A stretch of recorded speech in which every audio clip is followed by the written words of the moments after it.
सुतं देवं कंसचाणूरमर्दनं देवकी परमानन्दं कृष्णं वन्दे जगद्गुरु गुरुर्ब्रह्मा गुरुर्विष्णु गुरुर्देवो महेश्वर गुरुर्साक्षात् परब्रह्म तस्मै श्री गुरुवे नमः। नारायणं नमस्कृत्यं नरं चैव नरोत्तमं देवीं सरस्वती व्यासं ततो जयमुदीरयेत् ततो जयमुदीरयेत्। जय भगवान।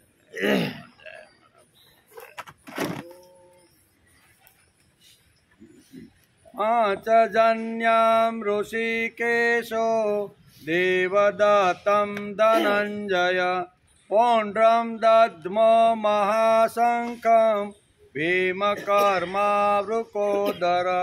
अनंत विजयं राजा कुन्तीपुत्रो युधिष्ठिर नकुल सहदेवश्च सुघोष मणिपुष्पको काश्यश्च परमेश्वास शिखण्डी च महारथ दृष्टधुम्नो विराट च सात्यकी च पराजिता द्रुपदो द्रौपदेया च सर्वस्व पृथ्वीपते सौभद्रश्च महाबाहु शंखं दद्म पृथक् पृथक्। श्रीमद भगवद गीताना चिंतन शुरू थयो एनो आजे 22मो दिवस।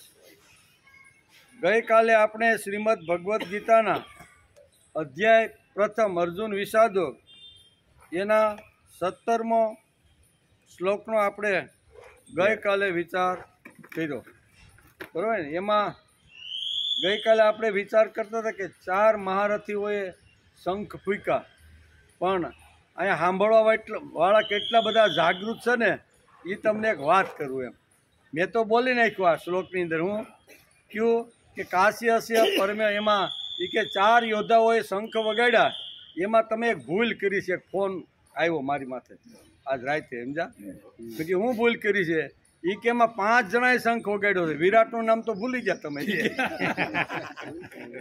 हे हूँ कीधुं तमे विराटनुं नाम तो भूली गया। तमे 4 जणाए शंखनाद कर्यो बरोबर शंखनाद कर्यो एनुं वर्णन कर्युं छे એટલે સાંભળવાવાળા કેટલા જાગૃત છે જોયો તમે। મને પછી ખબર પડી મેં કે આ વિરાટનું તો આપણે વર્ણન કે આમાં વિરાટનું નામ તો છે 5મા શંખ તરીકે વિરાટનું નામ તો આવ્યું પણ એ આમાં આપણે લીધું જ નથી। 4 શંખને જ વગાડ્યા અને શ્લોક પૂરો કરી દીધો। બોલા ભાઈ કે ભાઈ તમારા એક વિરાટ રાજા રહી ગયા છે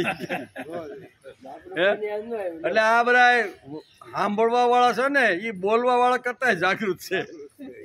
બોલવાવાળાને ક્યાં ક્યાં ફેરફાર રહી જાય એ ખ્યાલ આવી જાય છે બરોબર। એટલે ગઈકાલે પછી જોયું પછી મેં કીધું કાંઈ વાંધો નહીં આપણે વિરાટને આજ વણી લેવું। બીજું આજે આપણે પ્રથમ અધ્યાયના 18મા શ્લોકનો આજે આપણે વિચાર કરવાનો છે। ગઈકાલે આપણે જોતા હતા કે પાંડવોમાં વ્યક્તિગત મહત્વ બિલકુલ નથી એમ સંઘ નિષ્ઠા છે એક્ય છે અને યજ્ઞીય ભાવ છે બરાબર ને। આ બધા ગુણોના હિસાબે અહીંયા 5 પાંડવ હોવા છતાંય એનો વિજય થાય છે અને સામે 100 કૌરવ હોવા છતાંય એનો પરાજય થયાનું કારણ શું છે કે પાંડવોની અંદર આ સંઘ નિષ્ઠા જબરજસ્ત હતી એનો ગઈકાલે વિચાર કર્યો। સંઘને ગ્રુપને જોખમમાં મૂકવાનું પાંડવ ક્યારેય કરતા નહીં। સંઘ જો જોખમમાં મુકાય એને જો અગવડ થાય તો આપણી વ્યક્તિગત જે કાંઈ પ્રતિજ્ઞાઓ કે વ્યક્તિગત આપણે કાંઈ લઈને બેઠા હોય ને એ બધું એ બાજુ રાખીને સંઘ માટે મરવું પડે લડવું પડે જે કાંઈ કરવું પડે ને પ્રતિજ્ઞા લીધેલી તોડવી પડે ને તો સંઘ માટે કરવાનું। એટલે અહીંયા વેદવ્યાસ લખે છે કે સંઘને ગ્રુપને જોખમમાં મૂકવાનું પાંડવ સૈન્ય ક્યારેય પણ વિચારતા ન હતા। સંઘ માટે મરવા માટે બધા તૈયાર હતા. એ આપણે ગઈકાલે વિચાર. સામેના પક્ષમાં ભીષ્મ, દ્રોણ, કર્ણ એટલે કે વ્યક્તિગત નિષ્ઠા, કેવી વ્યક્તિગત નિષ્ઠા એની હતી અને પ્રતિજ્ઞાબદ્ધ હતી. કોઈ પોતાની પ્રતિજ્ઞા તોડવા માટે સંઘ માટે કોઈ તૈયાર થયું ને. સંઘનું જે થવું હોય થાય, ગ્રુપનું જે થવું હોય થાય, કૌરવનું હારવું હોય તો હારી જવું હોય તો હારી જાય. પણ મેં નક્કી કર્યું છે કે મારી સામે સ્ત્રી આવશે ને તો હું હથિયાર બધા હેઠા મૂકી દઈશ, બરોબર ને. એટલે આ કોઈ સંઘ માટે કોઈ પ્રતિજ્ઞા તોડવા માટે કૌરવ પક્ષમાં તૈયાર થયું નથી. મહાભારતની અંદર અથવા શ્રીમદ ભગવદ્ ગીતામાં આપણે આ શીખવાનું. આપણે નાના મોટા સંઘ હોય, કુટુંબથી શરૂઆત કરીએ. આપણે ક્યાંથી? કુટુંબ એ આપણું નાનું એવું યુનિટ સંઘ જ કહેવાય ને. તો સંઘ માટે કુટુંબની અંદર માણસે સમજવાનો પ્રયત્ન કરવો જોઈએ. તેનો વિચાર આપણે ગઈકાલે કરતા હતા. એટલે હેઠા હથિયાર મૂકી દીધા. પછી પાંડવ પક્ષમાંથી જેને મને મારવો હોય ભલે મારી નાખી, પણ હવે મારું હથિયાર ઉપર એમ કરીને દ્રોણાચાર્ય મૂકી દીધા કે નહીં હથિયાર. સંઘનું જે થવું હોય થાય, પણ મારી જે મહત્વ છે ને એ મારું મહત્વ ઓછું થવું જોઈએ ને. એ આપણે આ 2 શ્લોકમાંથી આપણે આ બધું શીખવાનું છે. પાંડવ પક્ષમાં એક્ય, પ્રભુનિષ્ઠા, સંઘ ભાવના, યજ્ઞી ભાવના, આત્મબધ અને ભાવબદ્ધથી બધા લડવા માટે એકઠા થયા હતા પાંડવ પક્ષમાં. સંઘને, ગ્રુપને, સમૂહને જોખમમાં નાખવાનું પાંડવ સૈન્ય ક્યારેય પણ વિચારતા ન હતા. સંઘ માટે જે કરવું પડે તે પગ ખેંચવાની સંસ્કૃતિ કૌરવોની હતી અને ખભે ખભા મિલાવીને સંઘને મજબૂત કરવાની સંસ્કૃતિ પાંડવોની હતી. આ શ્રીમદ ભગવદ્ ગીતાનો આ બહુ અગત્યનો, અહીંયા બહુ અગત્યનો એટલે ખૂબ જ અગત્યનો આ શ્લોક એટલા માટે છે કે 9મા ક્રમે અહીંયા શું કહેવાય, સંઘના જે મુખ્ય જે સરસેનાપતિ હતા ધૃષ્ટદ્યુમ્ન, એણે 9મા ક્રમે શંખ વગાડ્યો. હકીકતે પહેલો વગાડવો જોઈએ, બરોબર ને, કારણ કે એ આખા સૈન્યના સેનાપતિ છે. એટલે શંખનાદ તો એણે કરવો જોઈએ. પણ આ શ્લોકની અંદર વેદવ્યાસ આપણે શીખવાડે છે કે ભારતીય સંસ્કૃતિની અંદર પાંડવોની જે સંસ્કૃતિ હતી ને એ ખભે ખભા મિલાવીને કામ કરવાવાળી સંસ્કૃતિ હતી. અને કૌરવની જે સંસ્કૃતિ, કૌરવની જે વિચારધારા હતી ને એ એકાબીજાના પગના ટાંટિયા ખેંચવાની સંસ્કૃતિ હતી. તેથી આટલો મોટો 11 અક્ષરની સૈન્ય હોવા છતાં એ ભોંય ભેગું થઈને હારી ગયાનું કારણ શું છે?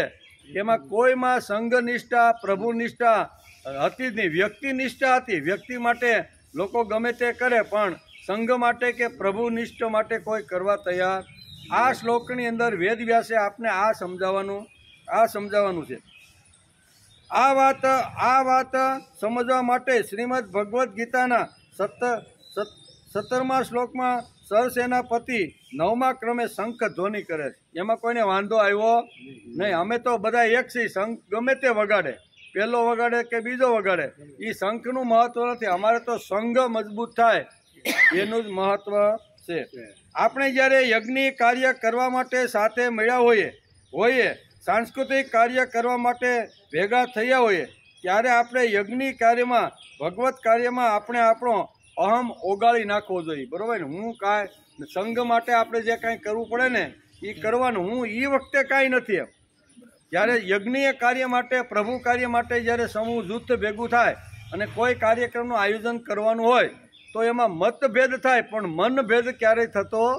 મતભેદ થાય, કાંઈ આયોજન કરવાનું હોય, વ્યાસપીઠ કરવાની હોય, બેઠક વ્યવસ્થા કરવાની, સ્વાગત માટે જે કાંઈ રંગોળી, નવો મોટો કાર્યક્રમ કરવાનો હોય તો એમાં ઘણી બધી વાતોની જરૂર પડે ને. તો એ બધા ક્ષેત્રની અંદર આવી રીતનું જ્યારે આયોજન થતું હોય ત્યારે મતભેદ થાય. એને કરતાં આ ડિઝાઇન હારી, એને કરતાં આ ડિઝાઇન હારી, આવું થાય કે ન થાય?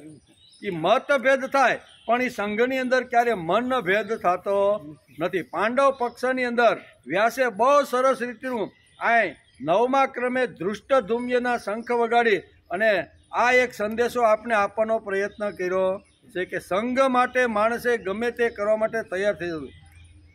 સરદાર વલ્લભભાઈનો એક પ્રસંગ છે આ સંઘનિષ્ઠા માટે, કે એ બહુ મોટા વકીલ હતા અને ઘણા બધા કેસ હાથમાં લઈ અને વકીલાત કરતા હતા. એક કેસ એના હાથમાં આવ્યો અને કોટ પહેરી અને જ્યારે કોર્ટના પગથિયા ચડવા માટે, એ બહુ અગત્યનો કેસ હતો અને એ કેસમાં આજે જજ સામે દલીલ કરવાથી કેસ જીતી જવાય એવો કેસ હતો એમ. એટલે વલ્લભભાઈ તો ફટફટ પગથિયા ચડે છે ત્યાં એક માણસ આવી અને એક કાગળનો પતાકડું એને આપે છે. વલ્લભભાઈ વાંચે છે, વાંચી અને સીધું ખિસ્સામાં મૂકી દે છે. ખિસ્સામાં મૂકી અને અહીંયા કોર્ટની અંદર ગયા, કેસ લડ્યા અને કેસ જીતી ગયા. કેવા બહુ અગત્યનો કેસ હતો, કેસ જીતી ગયા. અને કેસ જીતીને જ્યારે બહાર કોર્ટની બહાર આવ્યા ને ત્યારે આ લોહ પુરુષ, લોખંડી પુરુષ ધ્રુસકે ધ્રુસકે રડવા લાગ્યો. બધા એના જે મિત્રો હતા એ કે તમે આમ રડો છો શા માટે? કેસ તમે જીતો છે, તમારે હસવું જોઈએ, તમારે આનંદ કિલોલ કરવો જોઈએ. તમે આટલો મોટો જબરજસ્ત કેસ જે હતો ને એ તમે તમારી દલીલ કરીને તમે જજ સાહેબ સામે એવી મોટી દલીલો કરીને જીતી આવ્યો, તો તમે રડો છો શા માટે? એટલે એ કાગળિયું કાઢીને બતાવે છે કે આમાં મારી પત્નીનું અવસાન થઈ ગયું છે ને એવો આ તાર આવ્યો. પત્નીનું અવસાન થયું છે, નકર એ વખતે જો એમ વિચાર કરે કે ભાઈ કેસનું જે થવું હોય થાય, હારે કે જીતે એમાં મારે કાંઈ લેવા દેવા. મારી પત્ની જે મેં એની સાથે લગ્ન કરીને આટલા વર્ષ સંસાર કર્યો એનું જો અવસાન થયું હોય ને તો કેસ તો કાલ પ્રમદી મહિનાથી પછી લડશું. એવું કર્યું. એણે ખિસ્સામાં વાંચ્યો કે મારી પત્નીનું, પણ એક ચહેરા ઉપર લેસ માત્ર પણ દુઃખનો આવી તો નહીં. અને એવી જબરજસ્ત દલીલો કરી, ઇતિહાસ વાંચી તો ખબર પડે કે જબરજસ્ત દલીલો કરી અને અહીંયા મૂંઝવણમાં અહીંયા જજને પણ મૂકી જશે કે આવી દલીલો, અને એ કેસ જીતી જાય છે. પણ ચહેરા ઉપર પોતાની પત્ની મરી ગઈ હતી, એને પોતાને એકને જ ખબર હતી. પણ અહીંયા મારા વકીલને મારા ક્લાયન્ટને કાંઈ અગવડ પડવી જોઈએ નહીં, મારું જે થવું હોય તે થાય. પણ એટલે સંઘ માટે આવી રીતની ઘણી બધી વાતો આપણે અહીં શ્રીમદ ભગવદ્ ગીતામાં આપણે આ વાતો બધી સમજાવે છે. આ પૃથ્વી પર ઘણા વૃદ્ધો થયા છે, એમાં એક વૃદ્ધ એટલે કે આ પૃથ્વી ઉપર ઘણા બધા યુદ્ધો થયા. બરાબર, યુદ્ધો તો કાંઈ પાર વગેરેના થયા છે. આ પૃથ્વી ઉપર એકાબીજા દેશમાં ખૂબ બધા લડ્યા છે. આ પૃથ્વી ઉપર ઘણા બધા યુદ્ધો થયા છે, તેમાં એક યુદ્ધ ફ્રેન્ચો અને મામૂલી વચ્ચે થયું. ઇતિહાસ આપણે જો વાંચીને તો ફ્રેન્ચો અને મામૂલી વચ્ચે, આપણે જેમ પાણીપતના યુદ્ધના અને સોનીપતના જે યુદ્ધો થયા છે ને આપણા ભારતમાં, એવા જ યુદ્ધો ઘણા બધા દેશો એકાબીજા સામે ઘણા બધા યુદ્ધો થયા છે. એમાં એક યુદ્ધનું વર્ણન છે. તેમાં ફ્રેન્ચો અને મામૂલી સાથે એક યુદ્ધ થયું હતું.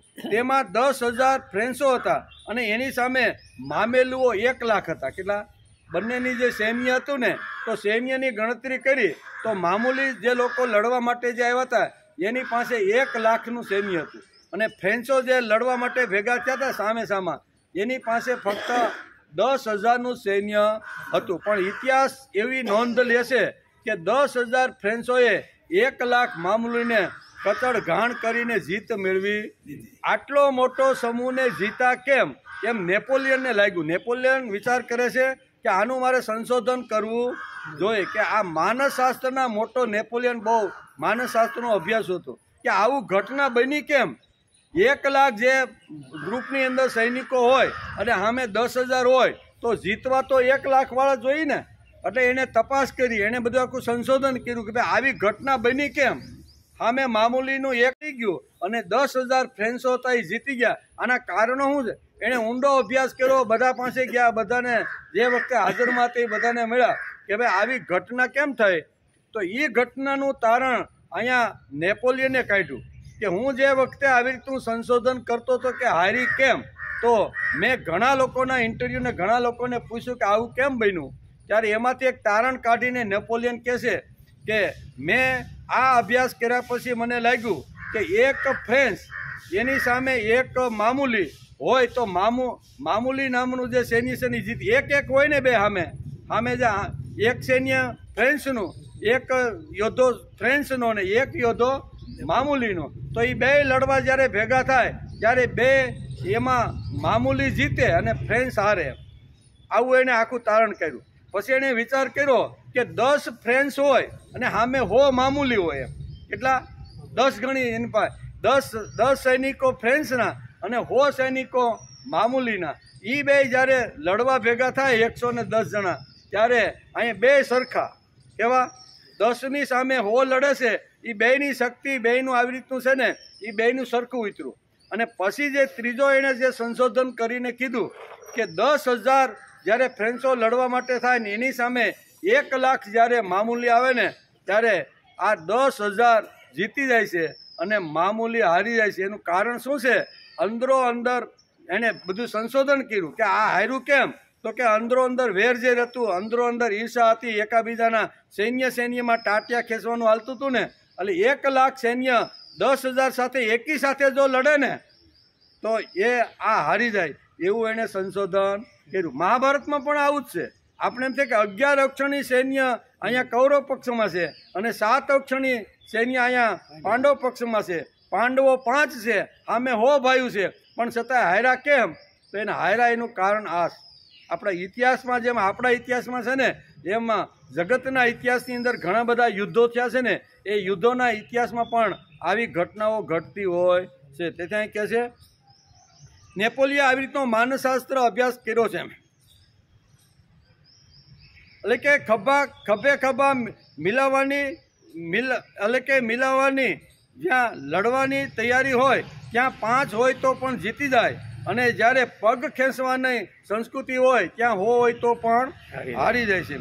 ગઈકાલે આપણે જોતા હતા કે 11મા ક્રમે અજય સાત્યકી, બરોબર ને, આપણે ગઈકાલે એને ભૂલથી 10મા સ્થાને લઈ લીધો, એક વચ્ચે વિરાટને મૂકી દીધા હતા, પણ હકીકતે સાત્યકી નામનો જે અહીંયા યોદ્ધો હતો એનો કેટલામો નંબર હતો? 11મો ક્રમ હતો, અને વિરાટ રાજાનો હતો એનો 10મો ક્રમ હતો. પણ આપણે ગઈકાલે 4 જ યોદ્ધાઓનું વર્ણન કર્યું, 5મા વિરાટ રાજા રહી ગયા હતા, એટલે વિરાટ રાજા પણ આ યુદ્ધની અંદર આવીને ઊભા છે.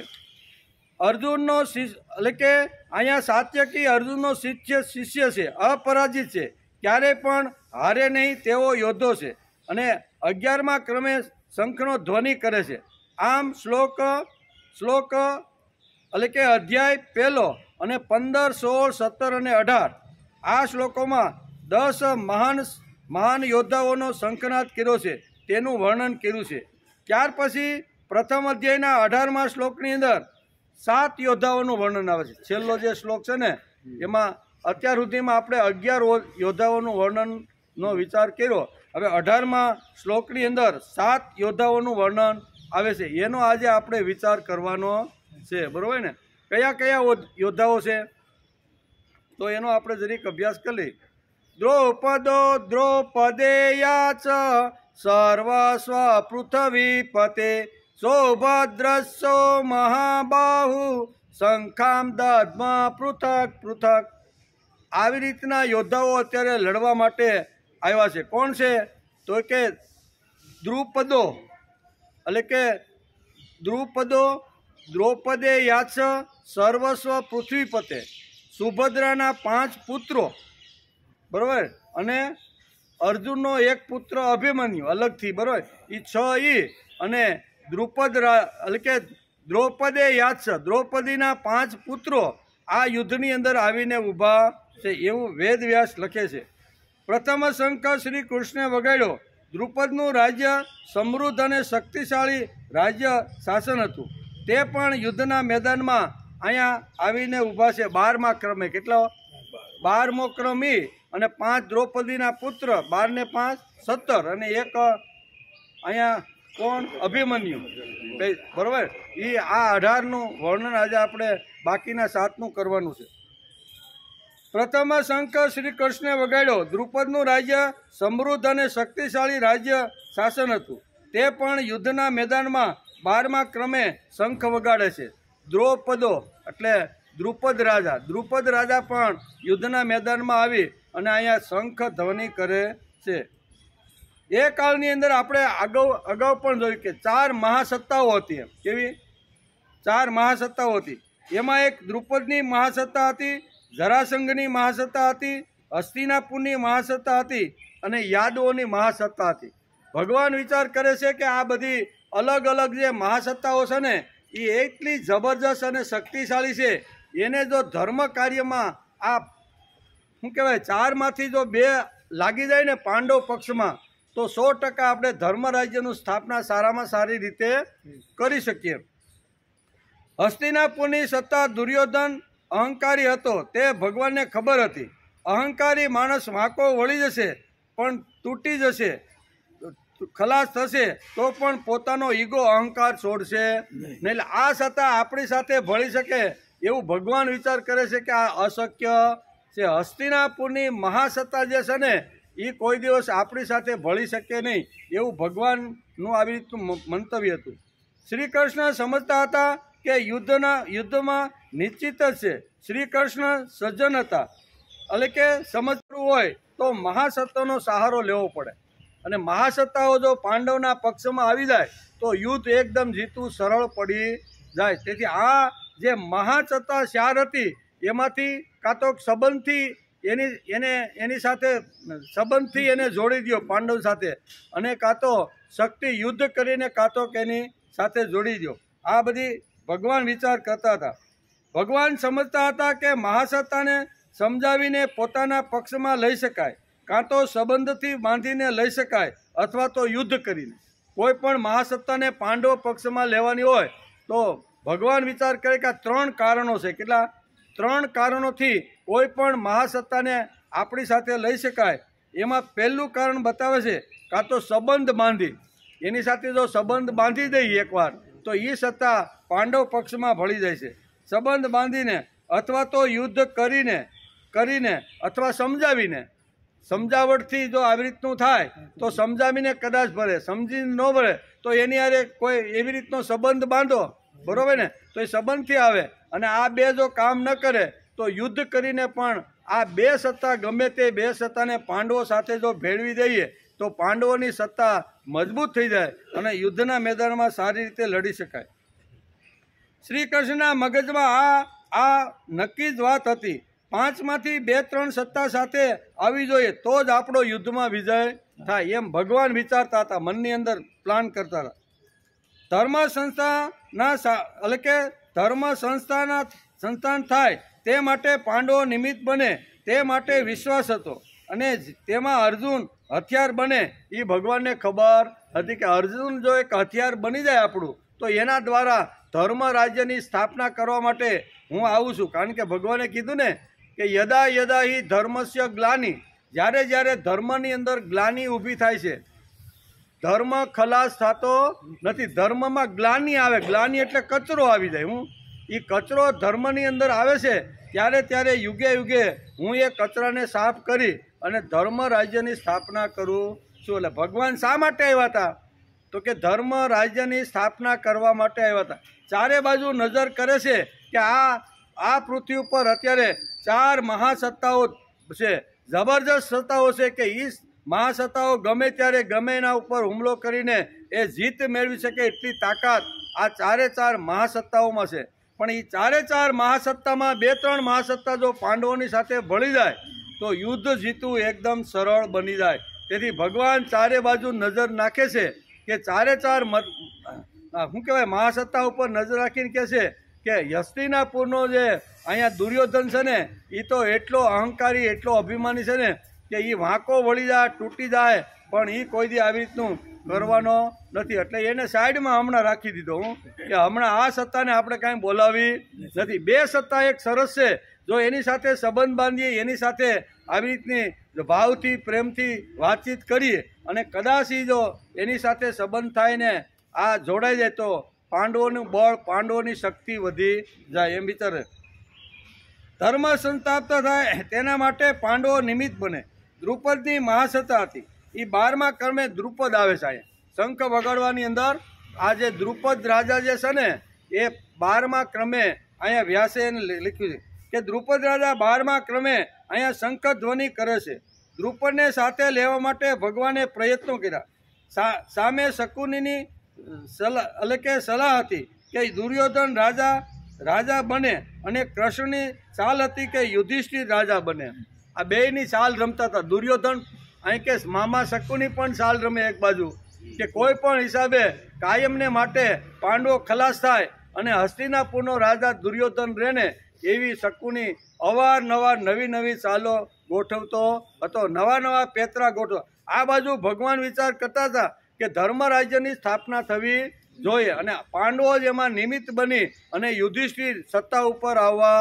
આ બંનેની ચાલ અથવા બંનેની જે કાંઈ આટીઘૂટી હતી ને આવી રીતની ચાલતી હતી. ભગવાન વિચાર કરે છે કે 2 મહાસત્તાઓને તો મારે પાંડવોની સાથે કોઈ પણ હિસે સમજાવીને આવે તો પણ વાંધો નથી, અને સંબંધ બાંધીને આવે તો પણ વાંધો નથી. આ બેમાંથી એક જો ન હોય તો પાંડવોને પણ યુદ્ધ કરીને આ બે મહાસત્વને પોતાની અંદર ભેળવવા જોઈએ. આ ભગવાનનો વિચાર મગજમાં સતત સારી રીતે આવી રીતનો ચાલતો હતો કે કોઈ પણ હિસાબે આ મહાસત્તાઓ પાંડવોને સાથ સહકાર આપવો જોઈએ. એમાં એક દ્રુપદની સત્તા હતી. કેવી? દ્રુપદ રાજાની જે સત્તા હતી ને, દ્રુપદની મહાસત્તા હતી તે 12મા ક્રમે આવે છે. સામે શકુનીની સાલ હતી કે દુર્યોધન રાજા બને, અને કૃષ્ણની સાલ હતી કે યુધિષ્ઠિર રાજા બને. શ્રી કૃષ્ણ વિચારે છે કે દ્રુપદ અને દ્રોણ બે દુશ્મન છે. હવે આ ભગવાન સાલ કેવી રમે છે? દ્રુપદ રાજાની આખી જે મહાસત્તા છે ને, એ મહાસત્તા એટલે ગમે ત્યારે ગમે તેની સાથે યુદ્ધ કરી અને આવી રીતનો જીતી શકે એવી તાકાત છે ને મહાસત્તા કહેવાય. ભગવાન વિચાર કરે છે કે દ્રુપદ રાજાની મહાસત્તા છે, એટલે જો સમજાવવાથી મેળ પડશે નહીં. પણ એક વાત ખાસ છે કે દ્રુપદને અહીંયા દ્રોણાચાર્ય સાથે પહેલેથી વેર બંધાઈ ગયેલું છે. બંનેને દુશ્મના વટ છે. કોને કોને? દ્રુપદ અને દ્રોણાચાર્ય. શા માટે? કે દ્રુપદને બાંધીને અર્જુન અહીંયા ગુરુ દક્ષિણા જ્યારે દ્રોણાચાર્ય માગીને, ત્યારે દ્રોણાચાર્ય કે દ્રુપદને બાંધીને મારા પગમાં લાય, આ મારી ગુરુ દક્ષિણા. એટલે દ્રુપદને બાંધીને જીતીને અહીંયા કે અર્જુન લાવે છે, ત્યારથી એના પ્રત્યે વેર ઝેરના બીજ રોપાઈ ગયા છે. બંને વચ્ચે, દ્રોણાચાર્ય અને દ્રુપદ રાજા વચ્ચે અહીંયા વેર ઝેરના એટલા બધા ઊંડા મૂળિયા વહ્યા ગયા છે કે એકાબીજાને ક્યારે મોકો મળે અને ક્યારે એકાબીજાને વેતરી. ભગવાન વિચાર કરે છે કે હવે અહીંયા સાલ રમવા જેવી છે. એટલે ભગવાન શું કરે છે? ભગવાન વિચાર કરે છે કે દ્રુપદ રાજાની પાસે જાય છે અને બધી રીતે સમજાવે છે. આ કે ને શ્રી કૃષ્ણ વિચારે છે કે દ્રુપદ અને દ્રોણ દુશ્મન છે.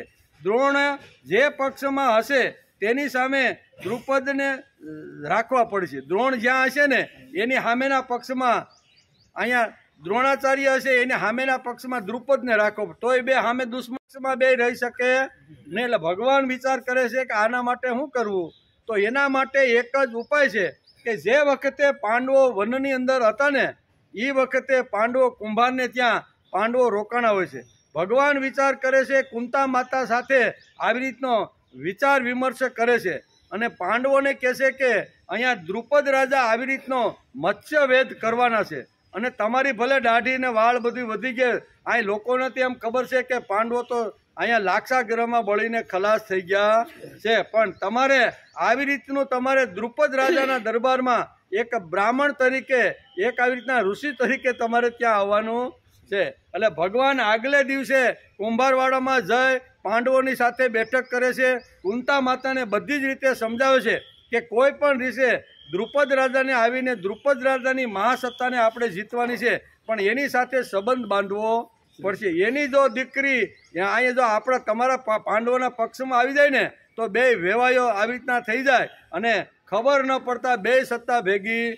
આ ભગવાનની ચાલ હતી. તેથી કુંભારવાડામાં ગયા, બધી રીતે સમજાવ્યા, અને અહીંયા દ્રુપદ રાજા પણ મત્સ્ય આવી રીતનો વેદનો આવી રીતનો એક કાર્યક્રમ કરે છે કે જેને મારી દીકરી એને જ વરમાળા પહેરાવશે, કે જે મેં આ મત્સ્ય વેદ આખો જે ઊભો કર્યો છે અને એમાં ફરતી માછલીનું જે આંખ વીંધી નાખે ને એને જ મારી દીકરી વરમાળા પહેરાવશે. દેશ દેશાંતરના બધા રાજાઓને અહીંયા દ્રુપદ રાજા બોલાવે છે કે મારે ત્યાં તમે આવો અને મારી દીકરીની વરમાળા તમારા કોઈના ગળામાં પડે એવી રીતનું કરો. અને બધા દેશ દેશાંતરના બધા રાજાઓ આવ્યા છે. હવે અગવડ કઈ હતી? તો કે અગવડ એ હતી કે ઉપર એ માછલી ફરે, બરોબર, પાણીમાં જોવાનું, કાચનું હોય અને એની અંદર એ માછલીનો પડસાયો પડે અને એ માછલી સામું જોય અને ઉપલી આંખ વીંધવાની, અને માછલી તો ફરતી હોય પાછી. કેવી? પાણી ફરતું હોય, માછલી ફરતી હોય, પોતે ફરતું હોય. હવે આવા સમયની અંદર કેવી રીતનું કરવાનું વિચાર તો આવે જ એમ. અને આવો અઘરો ખેલ અહીંયા દ્રુપદ રાજાએ ખેલો હતો કે દ્રૌપદી કોઈ સામાન્ય રાજાને અથવા સામાન્ય રાજકુમારને પરણી જાય એવી હોવી જોઈએ નહીં, કારણ કે અગ્નિમાંથી આખી મારી દીકરી પ્રગટ થઈ છે અને એવી કોઈ યુવાન સાથે જ મારી દીકરી પરણે. તેથી અઘરો ખેલ એણે ખેલી નાખ્યો. કેવો?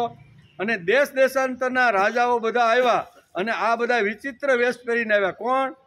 પાંડવો દાઢી બાઢી વધી ગઈ, જટાવટા વધી ગઈ, કોઈ ઓળખતા નહોતો કે આ પાંડવો આવ્યા છે, બરાબર ને. પણ એ પણ આ સભા મંડપની અંદર આવ્યા, એક પછી એક રાજા બધા આવો પ્રયત્ન કરવા લાગ્યા અને કોઈ આ કામ કરી શક્યો ને. કર્ણ ઊભો થયો અને કર્ણને ખબર હતી કે આ કામ તો હું કરી શકવાનો શું. કર્ણ આવી રીતનો મત્સ્યવેદ કરે છે અને એ વખતે અહીંયા ભગવાન દ્રૌપદીને ઈશારો કરે છે કે તું કાંઈક કહે, અને દ્રૌપદી કહેશે કે હું સૂત, ભલે એણે આવી રીતની મત્સ્યવેદ કરી છે પણ હું એની સાથે પરણવા માગતી નથી. એ તો આખો કેવો છે, સૂત પુત્ર છે, એટલે સૂત પુત્રને આવી તો હું પરણીશ નહીં. અને પછી અહીંયા ભગવાન અર્જુનને ઈશારો કરે કે ભાઈ હવે તું ઊભો થા, અને એ મત્સ્યવેદ થાય છે. અને મત્સ્યવેદ થાય છે એટલે દ્રૌપદી અહીંયા અર્જુનના ગળાની અંદર માળા પહેરાવે છે. અને પછી અહીં બધા રાજાઓ તો અકળાઈ ગયા, એ કે ઓલા બાવો ક્યાં વસાડાયો હોય કે અમે અહીં પૌણું કરવા માટે દ્રૌપદીને આવ્યા હતા અને આ બાવો આ લઈને જાય, એટલે બધા અકળાઈ ગયા, બધા ઊભા થયા. ભીમ વિચાર કરે છે કે આ બધાને મારે શક્તિ તો બતાવવી પડશે. પાંડવોને કે તમે વિયા જાઓ સાનમાના કુંભારવાળાને ઘેરે દ્રૌપદીને લઈ, હું આ બધાને પૂરા કરી દઈ. થાય જ નહીં. મહાભારતમાં આવું બધું ઘણું બધું વર્ણન વ્યાસે કર્યું છે. અને એવી રીતે અહીંયા બધા કુંભારવાડામાં આવી ગયા. ભીમે બધાને રોક્યા અને પછી ખબર પડી કે ભાઈ આ તો પાંડુ પુત્ર અર્જુન છે, આ ખાલી બાવો નથી કહેવાનો અર્થ. અને પછી બધા સંબંધ બંધાય છે. ભગવાનનું આ કેટલું આયોજન અડપ કે અહીંયા આવી મહાસત્તા, દ્રુપદ જેવી મહાસત્તાને જો પાંડવોની સાથે જોડી દઈને તો એક સત્તા એના ભેગી તો આવે જ એમ. એટલે આ એક સત્તાને જોડી, બરાબર. અને એ વેવાય થયા પછી તો ધામધૂમથી જે કાંઈ હતું ને એ બધું લઈ, અને પછી તો અહીંયા હસ્તિનાપુરમાં ખબર પડી ગઈ કે ભાઈ આમ બળી ગયા, લાક્ષાગૃહમાં બાળવાનો પ્રયત્ન કર્યો હતો. અને અહીંયા અત્યારે અહીંયા હસ્તિનાપુરમાં ખબર પડે છે કે ભાઈ પાંડવો તો જીવતા નીકળ્યા, બરોબર. ભીમ શું કહેવાય, પિતામાં ભીષ્મ જેમ એકદમ ઉદ્વિગ્ન થઈ ગયા હતા. પાંડવો બળ્યા પછી એનું મન ક્યાંય સ્થિર થતું, એકદમ આમ દુઃખી થઈ ગયા હતા કે પાંડવો આવી રીતના બળી ગયા છે, બરાબર. ધૃતરાષ્ટ્ર અંદર તો આનંદમાં હતો કે મેં જે કામ કર્યું ને એ બહુ સારું કર્યું. પણ જ્યારે આ ખબર પડી કે ભાઈ અહીંયા દ્રુપદ રાજાની જે દ્રૌપદી કન્યા છે ને એ તો પાંડવો તો કોઈ પણ રીતે અહીંયા લાક્ષાગૃહમાંથી નીકળીને કુંભારવાડાની અંદર, વનની અંદર રહેતા રહેલા, અને એણે આ મત્સ્યવેદ કર્યો છે. પછી તો શું થાય ભાઈ, પછી તો અહીંયા વિદુરને કહેશે ઓલો ધૃતરાષ્ટ્ર કે ભાઈ હવે તું બોલાય ભાઈ, બીજું શું થાય. અને એ બોલાવે છે, વાટાઘાટ થાય છે જમીન બમીને આપવાની, અને પછી ખાંડવ વન આપે. આ બધી ભગવાનની બધી ચાલ હતી કે કોઈ પણ હિસાબે દ્રુપદ રાજા પાંડવોની સાથે ભળી જવા. આટલી મોટી મહાસત્તા હોય અને એ સત્તા જો પાંડવોની સાથે જો મળી જાય ને તો ખૂબ સરસ મોટું કામ થઈ જાય. એક સત્તાને ભેળવી દીધી. ખાંડવોમાં બહુ સરસ મજાનું કામ કર્યું. જરાસંઘને પણ મહાત કરી, અને મોટી જે સત્તા હતી ને એમાં 86 રાજાને પણ પોતાની સાથે જોડી, પાંડવોની સાથે મુક્ત થયા ને બધાય. જરાસંઘને ખલાસ કર્યો, એ મોટી સત્તા એ હતી જરાસંઘની. કારણ કે જરાસંઘ એવું જ કહેતો હતો કે દુનિયામાં મારી સત્તા ચાલવી જોઈએ, એટલે એની સામે કોઈ રાજા બાથ ભીડે નહીં. અને બાથ જે ભીડવા ગયા ને એવા 86 રાજાને જેલમાં પૂરી દીધા. ક્યાં, શું કીધું, આટલી મોટી શક્તિ જરાસંઘની હતી. પણ ભગવાને બહુ વિચાર કર્યો કે પાંડવોએ રાજસૂય યજ્ઞ જો કરવાનો હોય ને તો એના માટે આ એક મોટામાં મોટું નડતર રૂપ હોય તો જરાસંઘ છે. જરાસંઘ જ્યાં સુધી જીવતો હોય ને ત્યાં સુધી તમે આવી રીતનો યજ્ઞ કરી શકશો નહીં. અને નારદ પણ આવે છે, નારદ પણ સલાહ આપે છે કે તમે એક રાજસૂય યજ્ઞ કરીને મોટું એક કામ કરો, તેથી આખા પૃથ્વી ઉપર તમારું શાસન ચાલે. પણ એ કે આ સત્તાને શું કરવાનું, યુધિષ્ઠિર કે આપણે એવું કાંઈ કરવું નથી. કે હું નારદે કીધું કે તમારે રાજસૂય યજ્ઞ કરવો જોઈએ અને એમાં જરાસંઘને ખલાસ કરો અને પછી તમે સફળ થશો એમ કે.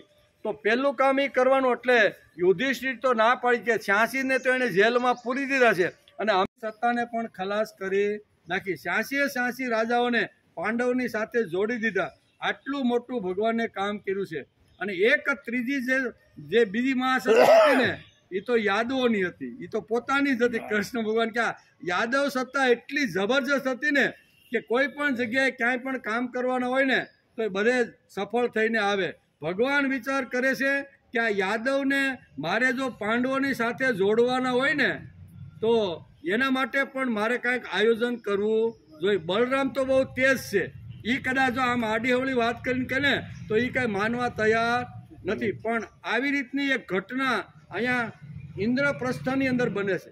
કારણ કે ઇન્દ્રપ્રસ્થમાં આ ઘટના બન્યા પછી અહીંયા પાંડવ 5 અને 5 મહેલ અને બધાએ નક્કી કર્યું હતું કે એક એક મહેલમાં દ્રૌપદી કેટલો કેટલો સમય રહ્યા. ને એ મહેલની અંદર જો કોઈ ભૂલે શું કે પાંડવ જાય બરોબર ને તો એને આવી રીતનો વનવાસ ભોગવવાનો આવશે. વનમાં જવાની તૈયારી હોય તો જ બીજાના રૂમમાં જ્યાં દ્રૌપદી હોય ને ત્યાં એ જઈ શકે. આવા એ નિયમ એને કર્યા હતા. એમાં યોગાનું એક ઘટના બને છે કે અહીંયા એક દુશ્મન અત્યારે ઇન્દ્રપ્રસ્થ ઉપર ગાયોને વાળવા માટે આવે છે અને અર્જુનનું જે ગાંડીવ ધનુષ્ય હતું ને એ તો મોટા ભાઈના રૂમમાં પડેલું હતું. વિચાર કરે છે કે ગાંડીવ વગર મારે કેમ કરવાનું, એટલે કે જે થવું હોય થાય, જેટલું મને જે કાંઈ સજા કરવી કરે, પણ ગાયોનું ધન હું અહીંયા ઇન્દ્રપ્રસ્થમાંથી બહાર જવા દે એમ કરીને ગાંડીવ ધનુષ ત્યાં લેવા માટે જાય છે. ગાયોને તો પાછી વાળે છે. નિયમ મુજબ એને તીર્થયાત્રા કરવા માટે ઘણા વર્ષો સુધી અર્જુનને જવું પડ્યું. આવો એક પ્રસંગ મહાભારતની અંદર વેદવ્યાસે લખ્યો છે. અને એ જે પ્રસંગ છે ને એટલે અહીંયા શું કહેવાય, અર્જુન તો આવી રીતનો નીકળી ગયો, ક્યાં નિયમ પ્રમાણે આવી રીતનું તીર્થયાત્રા કરવા માટે જાય છે. ઘણી બધી અયોધ્યા, મથુરા, આ બધે કાશી છે, બધી જગ્યાએ જાય, તીર્થ સ્નાન કરે, મજા કરે. બધું કરતાં કરતાં એ બાવો બની ગયો, દાઢી બાઢી વધી ગઈ, જટા વટા વધી ગઈ અને 8-10 વર્ષ થયા છે ને એ ફરતો ફરતો દ્વારકામાં આવ્યો. ભગવાન વિચાર કરે છે કે યાદવ સંઘને જો પાંડવ પક્ષમાં જો ભેળવવાનો હોય ને તો આ એક મોટો મોકો છે. ભગવાન વિચારતા હતા કે કરવું શું, એટલે આ તો બાવો બનીને ત્યાં દ્વારકાના શું કહેવાય એક ઝૂંપડી બનાવી. બાવો તો બની જ ગયો તો, આટલા વર્ષો સુધી ફેર્યો, બધા તીર્થક્ષેત્રમાં જો નાહ્યો ધોયો, બધું દર્શન કર્યા, બધું કર્યા અને હવે પૂરું થવાનું હતું ને છેલ્લું વર્ષ, એટલે કે દ્વારકામાં છેલ્લે ભગવાન કૃષ્ણના દર્શન કરીને પછી હું અહીંયા ઇન્દ્રપ્રસ્થ જાઉં એવો વિચાર કરી અને બાવો દાઢી વધી ગઈ, પછી વાળ વધી ગયા, ચહેરો એટલો બધો થઈ ગયો કે એને કોઈ ઓળખે જ નહીં કે આ ઇન્દ્રપ્રસ્થના 5 પાંડવ છે એમાં અર્જુન છે, એટલે કોઈ ઓળખે નહીં એમ. અને એ વખતે અહીંયા ધામા નાખીને દ્વારકાના અહીંયા શું કહેવાય પાદરની અંદર પડ્યો છે. અહીંયા દ્વારકામાં ચર્ચા થવા લાગ્યા દ્વારકાની અંદર કે એક મહાત્મા આવ્યા છે, બહુ તેજ, એટલી દાઢી છે, એનું તેજ જોવો ને કે સૂર્ય, આવા બધા વખાણ. ભગવાન વિચાર કરે છે કે આજે તપાસ તો મારે કરવી જોઈએ. આ બધા વખાણ કરે છે એટલે હકીકતમાં છે કોણ બાવો? એ બાવો જોયો, તાંસરી જોયું ને તો કે આ તો કુંતી માતાનો પુત્ર અર્જુન જ છે એ કે. અને અર્જુન છે એટલે બધા બાવા પાસેથી વયા ગયા એટલે હળવેકથી કૃષ્ણ એની પાસે જાય છે કે ભાઈ તું હું અહીંયા આવ્યો છું. એ કે ભાઈ હું તો તીર્થયાત્રા કરવા ગયો હતો અને મને આવી રીતની સજા મોટા ભાઈ આપી હતી, એના ખંડમાં આવી રીતનું બાણ પીડ્યું હતું, લેવા ગયો એટલે મારે આ કરવું એટલે હું ફરતો આવ્યો છું. એમ કાંઈ વાંધો નહીં, તું 5-7 માણસોને રોકી દે એમ કે. કોણ કે છે? ભગવાન એને સલાહ આપે છે કે 5 છે ને 5-7 એવા રોકી દે. એ કે તારા વખાણ દ્વારકાની અંદર એવા વખાણ કરે કે એ તો કનખલ છે, મહાત્મા આયા હે, वो तो बोलते वो कर देते. આવું તારે પ્રચાર કરવા માટે 4-5 છોકરાઓને રાખી દે. એટલે એને તો રાખી દીધા કે ભાઈ આ મહાત્મા આવ્યા છે ને દર્શન કરવા જેવા છે, એની નજર પડે ને તો માણસની બધી જે ભૌતિક સંપત્તિ ન હોય ને એ બધી આવી જાય. કોઈની પત્ની વહી ગઈ હોય તો એ પાછી આવી જાય, છોકરા ન થતા હોય, આવું બધું એને જબરજસ્ત અહીંયા દ્વારકાની અંદર આ મહાત્માના આવી રીતનું વર્ણન કરવાનું. કારણ કે 100 રૂપિયા દરરોજ આપતા, ઓલા 5 જણાને કેટલા કે તમારા પ્રચાર કરવાનો મારો, બરોબર ને, કે મહાત્મા એવા છે ને બહુ સારા છે, એ માંદળિયા આપે છે ને પાંદડા આપે છે ને દોરા ધાગા કરે છે ને આ બધું કરે છે ને. કોઈને કાંઈ અગવડ હોય, કોઈની પત્ની ટકતી ન હોય, છોકરા થતા ન હોય, પછી ભાઈમાં અગવડ હોય, ધંધાની અંદર નુકસાની ગઈ હોય, બરોબર ને, આવું બધું એ કે પ્રચાર કે મહાત્મા એટલે મહાત્મા એમ. અને 2-5 જણાને એવા ગોઠવી દીધા કે એનું કામ થઈ ગયું એમ. એ કે આ બધું જો જોવે લોકો તો થાય ને. આમ કરતાં અહીંયા કૃષ્ણ ભગવાન અને બલરામ શાંતિથી વિચાર કરતાં મહેલમાં બેઠા. અને એમાં એક માણસે આવીને કીધું કે કૃષ્ણ તને ખબર છે કે ના એ કે પાદર એવા એક મહાત્મા આવ્યા છે દ્વારકાના પાદરની અંદર, જબરજસ્ત, એની દાઢી એટલી છે, વાળ એટલા મોટા છે, અને એનું તેજ જોવો ને તો સૂર્ય જેવું તેજ છે. એની નજર જેના સામે પડે ને એ બધા માલા થઈ જાય છે. ભગવાન વિચાર કરે, સાંભળો, કારણ કે ભગવાન જ ગોઠવી આપ્યું. બલરામ વિચાર કરે કે આવા મહાત્મા આવ્યા છે ને તું મને કહેતો કેમ નથી? કે મને ક્યાં ખબર છે, આ ભાઈ વર્ણન કરે છે એટલે મને ખબર પડી, નકર મને કાંઈ ખબર પડે ને. કોણ કે છે? બલરામ કે છે. અને બલરામને સંન્યાસીઓ ઉપર એટલો આદર, એટલો ભાવ, એટલો પ્રેમ હતો. દ્વારકામાં કોઈ પણ બાવો કે સંન્યાસી આવે ને એટલે બલરામ તો ફીદા થઈ જાય. એ કે તું જાણી કે આ મહાત્માને આપણા મેલમાં બોલાય, એ કે ભાઈ આપણે હું બાવા ફાવા માનતો નથી કૃષ્ણ, કે આપણે કાંઈ ઈયાળા કેવા હોય ને આપણા મેલમાં આવીને કાંઈ ઓલે આડું અવળું કરે અને આપણે ટીલી લગાડે કાંઈ, એને કરે હું નહીં જાઉં, તમારે જવું જ જાવ. કે માનતો જ નથી કૃષ્ણ. હું કે ઊભું કોને કીધું તું? કૃષ્ણ. કારણ કે એને કોની હારે પરણાવી હતી? સુભદ્રા હારે પરણાવી હતી, સમજા? અને આ બે સત્તાને, મહાસત્તાને એક કરવાની હતી. એટલે ભગવાન વિચાર કે સંબંધ જો આનો બાંધવાનો હોય ને તો આ બાવા સાથે જો આવી રીતની સુભદ્રા પરણી જાય ને, પણ ભગવાન આવી રીતનો પ્લાન કરે છે. પણ અહીંયા બલરામનો વિચાર તો દુર્યોધન સાથે સુભદ્રાને પરણાવવાનો. એ એના તરફ જોર પકડતા હતા કે હસ્તિનાપુરમાં જે દુર્યોધન છે ને એની સાથે આપણી સુભદ્રાબેનને પરણાવી દઈએ. આ બે ભાઈઓ આમ જોર કરતા હતા, એક કહે દુર્યોધન સાથે ને બીજા ભાઈ કે અર્જુનની સાથે. એટલે અહીંયા એટલું ભગવાન રમત રીમાં, એટલી બધી ચાલ રીમાં ને કે ભાઈ આપણે તો બાવા ફાવામાં માનતા, એ બાવાને મેલમાં બનાવ્યો. આપણી કેટલી દીકરીઓ હોય, કેટલી રાણીઓ હોય, અને એ બાવા તો ફરતા હાવ એને કાંઈ ઘરે ન હોય ને કાંઈ ન હોય, અને આપણી દીકરી ઉપર ક્યાંય નજર જાય અને આ કાંઈ ખરાબ થાય ને હું નહીં આવું, તમારે આવું જ આવી છે.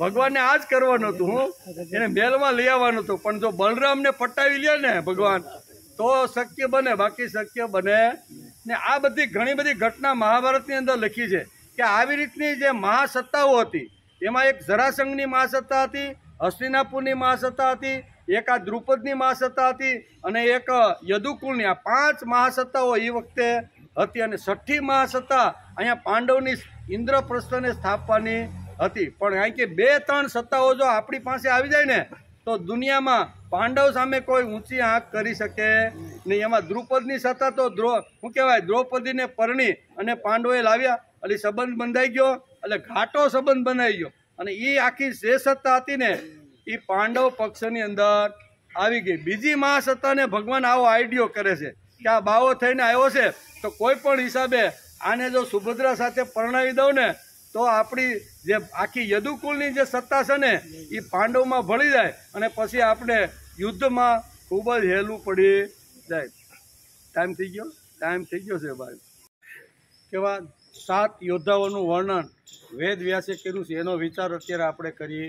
એમાં દ્રુપદનું નામ આવ્યું, અને દ્રુપદનું નામ આવ્યું એટલે ભગવાને આખી બધી નજર ફેરવી અને મહાસત્તા ઉપર નજર ગઈ. જો ધર્મ રાજ્યની સ્થાપના કરવાની હશે ને તો મહાન જે સત્તાઓ છે ને એને પણ પાંડવ સાથે મારે જોડવા પડશે. તેથી એક સત્તાને તો અહીંયા દ્રૌપદીને અહીંયા પાંડવોની સાથે પરણાવી અને દ્રુપદને પોતાના વેવાઈ બનાવીને એ સત્તા સંબંધથી આખી ઊભી કરી દીધી. એટલે એક સંબંધથી. અને ભગવાન વિચાર કરે છે કે યદુકુળ એટલે બહુ મોટી આવી રીતની સત્તા છે. એક બાજુ બલરામ કહે છે કે યદુકુળની જે સત્તા છે ને મોટી મહાસત્તા એને આપણે હસ્તિનાપુરની સાથે જોડવી છે. શું કહે છે? બલરામની વિચાર એવા હતા કે આપણે એને હસ્તિનાપુરની સાથે જોડી દઈએ, દુર્યોધન સાથે આપણે સુભદ્રાનું લગ્ન કરી દઈએ એટલે એ 2 સત્તા મહાન થઈ જાય. અહીંયા ભગવાન વિચાર કરે છે કે અહીંયા યાદવ મહાસત્તા છે એને આપણે અહીંયા ઇન્દ્રપ્રસ્થ સાથે જોડવાની છે. કોઈ પણ હિસાબે આ બંને ભાઈઓના મનની અંદર આવી રીતના વિચાર ઘૂંટાતા હતા, બરોબર. બલરામ એટલે પછી ભગવાન કૃષ્ણ કાંઈ એની સામે કાંઈ બોલી શકે, લાલ આંખ કરે ને હળ ઊંચું કરે ને તો કૃષ્ણ ઊંચા નીચા થવા માંડે. એટલે ભગવાન કૃષ્ણ વિચાર કરે છે કે આ મોટા ભાઈને તો કોઈ રીતે પહોંચી શકાય નહીં, ગમે તેમ કે. પણ આ એક અત્યારે બહુ મોકો હારો છે ને આ મોકામાં જો આવી રીતની એક ઘટના બની જાય અને અહીંયા સુભદ્રા અર્જુનનું હરણ કરી દે, કેવું ઊંધું હાલે છે, કેવું સુભદ્રા અર્જુનનું હરણ કરી જાય ને તો પછી મોટાભાઈ કદાચ થોડાક ઢીલા પડે, પણ આને મેલમાં લાવો કેવી રીતે, વિચાર તો એ આવે છે. એટલે ભગવાને અહીં 4-5 જણાને મારા તમારા જેવાને રાખી દીધા કે મહાત્માના જેટલા બને ને એટલા તમારે આખી નગરીમાં તમારે વખાણ જ કરવાના. અને વખાણ કરતાં કરતાં ઘણીવાર અમારી પાસે તમારે આવી જવાનું, અમે બલરામ હોઈને ત્યાં તમારે ખૂબ જોરથી વખાણ કરવાના. અને વખાણ કર્યા અને અહીંયા ઘણીવાર આ બલરામને પણ થયું કે કાંઈ વાંધો નહીં, આ તારે મહાત્માને મળવા ન જવું હોય ને તો હું મળી આવું કે. અને મળવા માટે જાય છે, નમસ્કાર કરે છે, પગે લાગે છે, થોડીક વાર્તાલાપ થાય છે અને પછી સાંજે પાછા પોતાની ઘેરે આવતા રહે છે. રાત્રે ભગવાન વિચાર કરે છે આ મોટાભાઈ મળવા તો ગયા, પણ એ પહેલાં મારે કાંઈક નવું કાંઈક આયોજન કરવું જોઈએ કે સુભદ્રાને મારે બતાવી તો પડે ને મારી બેનને, આ બાવાને એમ. એટલે એક અહીંયા આપણે ખબર રેવતક પર્વત છે ત્યાં, એટલે આપણો ગિરનાર કહેવાય, સમજો ને. રેવતક પર્વત ઉપર અહીંયા રાત્રિના સમયે કૃષ્ણ અને આવી રીતના નર અને નારાયણ બંને વિચાર વિમર્શન કરે છે કે આપણે કંઈક આયોજન કરીએ. અને પછી ત્યાં એક માતાજીનો મેળો એક ભરાય છે બાજુમાં, એટલે આ મેળાની અંદર અહીંયા કોને લાવે છે, બાવાને મેળામાં લાવે છે. અને એમાં સુભદ્રા સહેલીઓ સાથે પણ આવેલી હોય છે. હાલતા હાલતા મેળાની અંદર આ માતાજીના મેળામાં અહીંયા સ્ત્રીઓ તરફ ધ્યાન અર્જુનનું જાય છે અને એમાં આ સુભદ્રા રૂપનો જે અવતાર હતી ને એના ઉપર એની દ્રષ્ટિ થઈ જાય. ભગવાન કૃષ્ણ દબાવે, હું હાળા ચોંટી ગયો છે, તો બાવો થઈને આવ્યો છો અને તું હવે આ છોકરીઓ આને હું લાઈનું મારે શીખે એ કે, પણ ભગવાન કાંઈક અંદર થાય છે એ કે, આ જોઈએ પછી એ કે થાય છે, તને આ છોકરી ગમે છે, બોલ. દૂરથી બતાવે છે કે આ છોકરી ગમે, એ કે ગમે તો છે પણ હવે કેમ, એ કે મારી બેન જ છે. એ કે હું કે છે એ મારી બેન છે અને મારી બેન જો તને ગમતી હોય ને તો હું તને, પણ એ કે ભગવાન આવું તો કેમ શક્ય બને, મારું તો મન છે પણ હવે તમારા જેવા મોટા માણસો સાથે મારે કેવી રીતનો સંબંધ બાંધવો હોય કે. એટલે ભગવાન કે કાંઈ વાંધો નહીં, હું તને એક આઈડિયો આપું છું. એમ આઈડિયો આપી અને એને અહીંયા દ્વારકાની અંદર બારોબાર ગામની બહાર રાખે છે અને ભગવાને બરોબર ગાંઠું વાળી દીધી ચારે બાજુથી.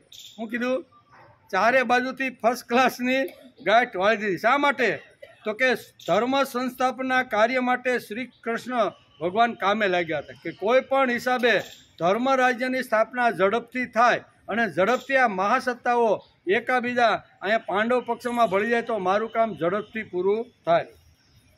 ધર્મ સંસ્થાના કાર્યમાં શ્રી કૃષ્ણ લાગ્યા છે ત્યારે એક ઘટના બની હતી અને એ ઘટના એટલે આ બધી બાવો બનીને જે આવ્યો હતો. રેવતક પર્વત ઉપર લઈ ધર્મ સંસ્થાપના ભાવિની આયોજન બંને નર અને નારાયણ કરે છે. રૂપના ભંડાર સમી એક ચમકતી વીજળીની જેવી લાવણ્યમય યુવતી પર અર્જુનની નજર પડે છે. હું આ મેળામાં તો લઈ ગયા પણ એની નજર એક આવી રીતની પડે છે. શ્રી કૃષ્ણે અર્જુનને નો ભાવ શું છે તે વાંચી લીધો કે આના ચહેરા ઉપર જોયું એણે ભગવાને અર્જુનના કે આ કાંઈક આ શું કહેવાય, આ કોઈ સ્ત્રીની અંદર મોહી ગયો એવું લાગ્યું છે. એટલે કે બોલ તારે આ મારી બેન સાથે લગ્ન કરવા છે, આવો સીધો પ્રશ્ન કૃષ્ણ ભગવાને અર્જુનને જ પૂછી લીધો. બોલ તારી નજર જેના ઉપર સ્થિર થઈ ગઈ છે, આવી લાવણ્ય મૂર્તિ એટલે કે મૂર્તિ જે છે ને રૂપનો અવતારી મારી પોતાની જ બેન છે. બોલ તને જો ઈચ્છા થતી હોય આની સાથે લગ્ન કરવાની તો હું જે પ્રમાણે ચાલ રમાડું ને એ પ્રમાણે તારે રમવું પડે. બોલ તને જો એ રમત જો તને માન્ય હોય ને તો હું મારી બેનને તારી સાથે એ કે બધું તમે જે કહો ને એ કરવા માટે તૈયાર છું, પણ આવું રૂપ મને ક્યાંથી મળે એ કે હું મેળવી આપીશ, પણ હું કહું એમ કરો ને તાર. એમ કરીને જેટલી ગાંઠું વાળવાની હતી ને એ બધી અર્જુને અહીંયા ભગવાને ગાંઠો બધી વાળી. તારે જો આની સાથે પરણવું હોય તો હું જેમ કહું તેમ તારે કરવું પડે. શું કરવું છે, તો કે આવતીકાલે તું દ્વારકામાં આવી જા. ભલે અત્યારે આપણે મેળામાં બે આવ્યા છીએ, દ્વારકામાં આવી જા અને તારે એક સરસ મજાનું આવી રીતનું દાઢી બાઢી તારી વધી ગઈ, વાળ વધી ગયા છે, હવે થોડીક રાખ લઈ આવીને થોડીક ગામ શરીરે ભૂઈ દે અને મોટો મહાત્મા તારે બની જવાનું છે. એ કે કાંઈ વાંધો નહીં. મહાત્મા બની ગયા. ભગવાને 4-5 લોકોને ગોઠવી દીધા હતા. એ દ્વારકામાં આવી અને આ બાવાના વખાણ કરવા લાગ્યા. દેવી શ્રી કૃષ્ણે અર્જુનને શિખામણ આપી છે તે રમૂજ વાંચવા જેવો છે. એ રમૂજ વાંચવા જેવો મહાભારત વાંચી લેજો, એમાં બહુ સરસ લખ્યું છે. મારા મોટા ભાઈ બલરામ મારી બહેન સુભદ્રાને દુર્યોધન સાથે પરણાવવા માગે છે, પણ મારી તેવી ઈચ્છા નથી. મને તો એમ થાય તારી હારે પરણાવી દઉં એમ ચર્ચા થાય છે. તેથી તારે એક કામ કરવાનું છે કે આવતીકાલથી સંન્યાસીનો બરોબર ઠાઠ મારતી જે કાંઈ છે ને એમાં કાંઈ ટાપા ટીપકા માળા રુદ્રાક્ષની જે કાંઈ પહેરવું હોય ને એ જબરજસ્ત આવી રીતનો તું વેશ એક ધારણ કરી લે વધારાનો. આટલો તો છે જ, પણ એમાં ટીલા ટપકા બધું બહુ જે કરું એ કરી લે એમ કે આવતીકાલથી સંન્યાસીનો વેશ, મોટું ટીલું ટપકું, જટા દાઢી, રુદ્રાક્ષની માળા જે કાંઈ વિચિત્ર વેશ પહેરવા હોય ને એટલા બધા ધારણ કરીને દ્વારકાની અહીં બહાર તું એક ઝૂંપડી નાખીને બેસી જા. બાકીનું કામ હું ધીમે ધીમે બધું સંભાળે લઈશ એમ ભગવાન. હું 4-5 માણસોની એવી વ્યવસ્થા કરીશ કે તારા દર્શનથી પાછા દ્વારકાના મહેલમાં આવે ત્યારે સાધુ મહારાજનું વર્ણન મહેલમાં થવા માંડે કે ઓહો એવડા મોટા મહાત્મા વારાફરતી આવે અને પ્રસન્ન વદને આ મહાત્માના વખાણ કરે. બલરામ આ સાંભળે છે. તેને આવા સાધુ સંન્યાસી ઉપર ખૂબ જ આદર અને ભાવ હતો. બલરામ સાંભળે છે કે આજે આવ્યા છે ને એ તો એક મહાત્મા પાદરમાં પડ્યા છે, એનું વર્ણન આ કૃષ્ણને સામે કરે છે. કોને કહે છે કે આવા મહાત્મા આવ્યા છે, તમે દર્શન કરવા હાલો એમ કે. આ બધું બલરામ સાંભળતા હતા. મહાત્માના વખાણ સાંભળીને બલરામ શ્રી કૃષ્ણને કહેતા કે ભાઈ ચાલો આપણે પણ મહાત્માના દર્શન અને આશીર્વાદ લેવા માટે જઈએ. કોણ કે બલરામ કે હાલની મારા ભેગો. કૃષ્ણ કહે મને આવા સાધુ સંન્યાસી ઉપર વિશ્વાસ, તમારે જાવું હોય જાવ. મને આવા ઢોંગી માણસો પાખંડી માણસો ઉપર જરાય વિશ્વાસ. હું કીધું કે આ ઢોંગી ને પાખંડી ઉપર બહુ રમૂજ મહાભારતમાં વાંચવા જેવું છે. કૃષ્ણ કહે મને આવા સાધુ સંન્યાસી પાખંડી ઓમાં બિલકુલ રસ નથી. આવા ઢોંગીઓ સમાજને છેતરવા માટે આવા વિચિત્ર વેશ પહેરીને પાદરમાં આવીને પડ્યા છે. એવો એક આ કદાચ કંદખલથી આવ્યો છે તો એ કદાચ આ ઢોંગી હોય તો શું ખબર. એટલે મારે કાંઈ મને એમાં કાંઈ રસ નથી. મને તો મારી દ્વારકા ભલી અને હું ભલો, તમારે જાવ હોય તો જાવ. હું કીધું બલરામ પ્રભાવિત થઈ ગયા. હું કૃષ્ણે તો ના પાડી દીધી અને મહાત્માને આગ્રહ કરીને દ્વાર ગયા, પગે લાગ્યા. જે કાંઈ કરવાનું હતું ને આરતી ઉતારી, પાટલા ઉપર બેઠા, પગ ધોયા. બલરામે બધું મહાત્માનું બધું કર્યું અને કે મહાત્મા તમે અમારા મહેલમાં પધારો. તો બાજુમાં 5 જણાને જે ગોઠવા હતા ને, મહાત્મા તો અત્યાર સુધી કેટલા વર્ષથી આ 135 વર્ષના લગભગ તો હશે. એ કે શું છે વધારોની ઉંમર આપણે એમાં ક્યાં ખર્ચો છે. 135 વર્ષની ઉંમર અને બાળપણથી સંન્યાસ લઈ લીધો છે. એ અત્યાર કોઈ સુધી કોઈના મહેલમાં ગયા નથી, કોઈની ઘેરે બસ ફરતા રામ છે. આ બધા તીર્થક્ષેત્રોમાં ફળે, બધાને મળે, બધાના એ કંઈ મહેલમાં ન આવે એટલે પાંગ્યા હોય કીધું સમજા. ત્યારે તો બલરામ થયું કે મારે તને લઈ જ જવા. જેમ ના પાડતા ગયા ને એમ વધુ ને વધુ બલરામ કે કોઈ પણ હિસાબે મારાને પાલખીમાં બેહાડીને લઈ જાઓ, હલવાય નથી એમ કે. આવા મહાત્મા કંખલથી આવ્યા હોય, પવિત્ર માણસ હોય અને એને આપણા મહેલમાં ન લઈ જઈ, એના ચરણ સ્પર્શ આપણા મહેલમાં ન કરાવીને તો આ તો ખોટું કહેવાય. ઓલા પાગ્યા વિચારતા કે કાંઈ આ જ કરવાનું છે અમારે, કારણ કે ભગવાન અમને શીખવાડીને ગયા છે.